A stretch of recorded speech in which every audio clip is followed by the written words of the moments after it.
আপনারা যারা একই টয়লেটে হাই কমোড এবং লো কমোড বসাতে চান, তাহলে আপনাদের কতটুকু স্পেস হলে আপনারা হাই কমোড এবং লো কমোড বসাতে পারবেন সেই বিষয়ে আজকে আপনাদের সাথে আমি একটু আলোচনা করব। আমরা যে এখানে কাজ করছি হাই কমোড এবং লো কমোডের, এখানে আমাদের জায়গাটুকু আছে লম্বায় আপনার প্রায় 5.5 ফিটের মতো, আর এটা প্রস্থটা আছে আপনার 3.5 ফিট 42 ইঞ্চি টাইলস করার পর। তো আপনারা যারা একই টয়লেটে হাই কমোড এবং লো কমোড বসাতে চান, অবশ্যই 5 ফিট 5.5 ফিট অথবা 3.5 ফিট 4 ফিট জায়গা অবশ্যই দরকার। এদিকে একটু দেখাও।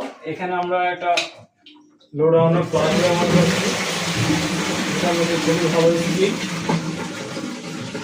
এটা হলো বদনির ট্যাপ। এই যে আমাদের পানির ফ্লোটা দেখেন, এটা হাই কমোডের পুশ শাওয়ার।